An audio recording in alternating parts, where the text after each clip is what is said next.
Hey,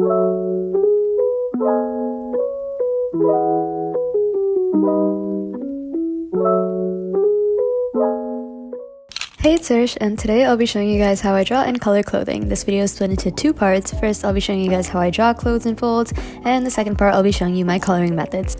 That being said, the timestamps are in the description, and let's get started.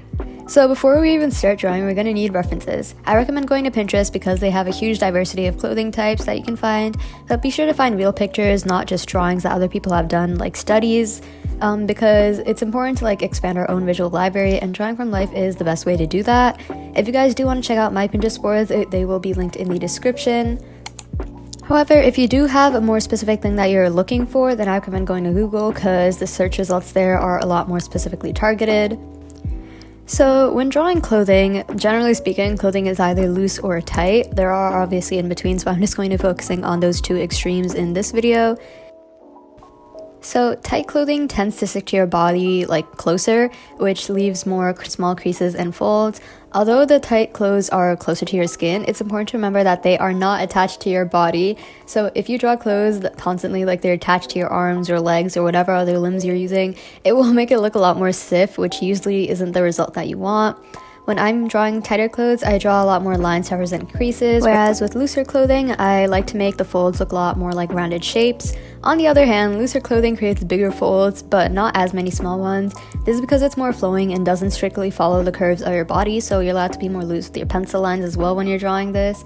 I guess you can kind of think of it like it's being more abstract in a way, but I like to be a lot more loose when I'm drawing this, and I don't add as many details to kind of show the blank space that loose clothing usually has. And now I'm just adding some notes on the side so you guys can zoom in and see it if you'd like.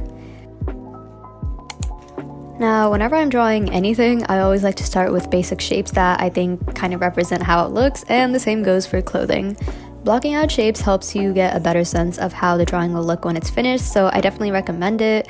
For example, I started out by drawing this quadrilateral looking shape for the skirt, and I also added arrows to direct where it would be flowing, especially if it's windy. It can definitely help you visualize how it's going to look in the end. And for the shapes, it doesn't always have to be squares or rectangles. It can also be circles or triangles, anything that helps your mind simplify it. Same goes for clothing folds. You can simplify anything and everything, so it's easier for you to draw. Now, like I said before, there are many things that can affect the way your clothing will droop down, or anything that will affect the way that your clothing is. So the way the person's body is positioned below the clothes affects it a lot, so it's important to know how to draw the body, or the basics of it at least. So I definitely recommend doing some anatomy studies with clothing studies, so you kind of hit two birds with one stone. The clothing type also matters a lot. So for example, most of the hoodies that I draw are meant to be softer, so the curves are a lot more round. But if you're drawing a suit or a rain jacket, you will notice that the folds are meant to be a lot more sharper because the material is a lot more stiff. Now this part is a bit more advanced, but the clothing view will change based on the view of the character. For example, if the hand is going towards the viewer, you won't see the middle part of the sleeve as much. But if the hand is going away, then you'll be able to see all the fabric, which is kind of what I drew here.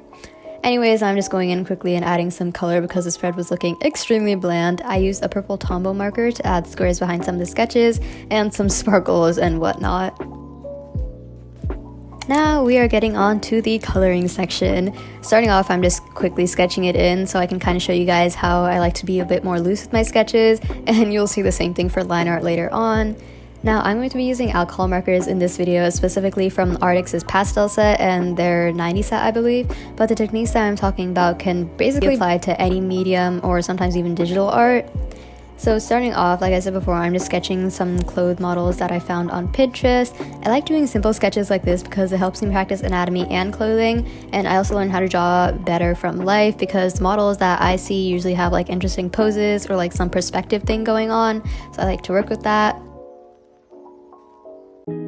So on the top right, I drew a jacket slash a hoodie of sorts, and then below that I drew some sweatpants with some shoes. I'm not going to be focusing on shoes in this video because I'm still learning how to draw them myself. You can see it's looking really messy. So if you guys would like a different sort of tutorial, then comment that down below. It doesn't have to be strictly clothing related, it can be basically anything. And then on the side, I just chose a clothing model that I found wearing these jeans and this crop top. Now, as we get on to line art, I am being very loose with it, and an important part of line art that I like to focus on is line variation. This means that not all your lines will be the same thickness. It's a bit easier to explain in digital art because you can physically change the setting of the brush that you're using. But obviously, since we are doing it traditionally, what I like to do is use my fine liner, which in this case is the Zebra Sarasa gel pen, I believe, and I just go in and make sure all the lines are the same width, and then after that I go in and darken some of the corners and the creases to add some line variation. I really like the look of it, and though it is a bit more of a stylistic choice, I think your line work can greatly benefit from it, and you'll make your clothes look a lot more looser and not as stiff. Also, another thing that I just wanted to point out really quickly is that I'm literally just drawing these folds randomly. I don't really relate them to shadow points or highlights or anything like that. I focus the coloring more on shadows and highlights, but for the folds, I'm literally just doing it to add some more texture and dimension to my drawings. So if you guys feel like it's better to figure out how to draw folds where the shadows are, and I do recommend doing that, but it's not part of my style, so I just kind of draw them in randomly wherever I see fit. After this quick line art transition, which by the way I think was very smooth, we are moving on to coloring. I'm briefly showing you guys what I'm using for the hoodie of the first person, and starting off I go in with this light base color, and don't worry about it being not completely opaque or if there's some white spots because you're going to be going over it later on anyways. Now don't forget to add in a sheet of paper behind if you are using alcohol markers so the marker ink doesn't bleed onto the pages after it. Now, after I add in the base color, I'm going in and using the creases to kind of map out the shadows. Like I said before, I don't strictly follow them, but for this drawing, I kind of wanted the lighting to come from the top right. So I decided to make all the sleeves and that part of the jacket more dark. After that, I go over it with a blending shade. I recommend having 3 markers, a base color, which is light blue that I used earlier, a dark shadow, and then an in-between, so it's easier to blend them and you don't have to spend a lot of time struggling. Now I'm going in with accent colors because accent colors literally make or break your drawing. I promise you will not regret doing it. I'm specifically using a purple, but based on the scenario, you can have different types of shading. I also wanted to do a quick tutorial on how I color lighter white clothing, except these are more gray than white. So what I like to do is I go in with the base and then I use a warm gray to kind of out where the shadows will be.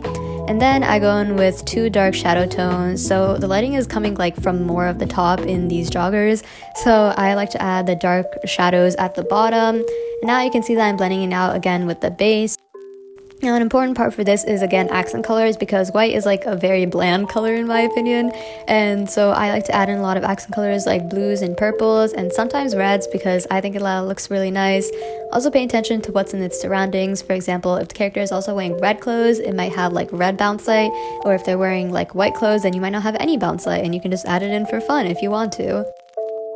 I just complete blending it out, and be sure not to completely blend it out or your shadows will be lost to the base color and you won't have that sharp dimensional effect that you want. Now in the last drawing, I'm going to be using the techniques that I've showed you guys in my other 2 drawings with the jacket and the joggers. I'm just going to be going over it. This probably isn't the best example because I did kind of mess up and pick the wrong colors for the girl's top. You can see that I was going to make it a lot lighter than it actually ended up being, so I did have to end up darkening it later on. Now, another important point is that different lighting scenarios will lead to different shadings. So you might have rim light if it's a sunset scene, and you might have different colors that are hitting the clothing. So you might have different lighting values, or your shadows may be darker or lighter than what I'm showing. This video is mainly just a pure basics guide or tutorial. Now for the jeans, I use this khaki sort of beige color, and again I'm adding in some purple for the accents. This time I am actually outlining it with the accent color because I thought it was looking a little bit too blended in together, and I did want to kind of separate the shadows from the base color, and I'm actually very happy with the way that I do that. A lot of this is kind of learning how to do it from a tutorial and then kind of adding your own touch to it, so you don't have to strictly follow what I'm saying. It's more of me just explaining my process and you guys figuring it out after using some of the techniques that I've showed you guys. Now for the shadows, I again wanted to make it coming from the top for the shirt, so I ended up adding this shadow near the bottom of it, kind of curved in a U shape. Now I'm just quickly going over everything with some skin tones and finishing up the drawings. I'm basically just adding in some shading to the parts that I don't usually do. By the way, I usually color skin first and not clothes, so this felt kind of weird to do it on top based on what I usually do. Anyways, thank you guys so much for watching. I hope this video was helpful to some people, and I hope that those of you who wanted to see it found it extremely helpful, or you learned something new from this video. As always, thank you guys so much for watching, and I'll see you guys next week. Bye bye!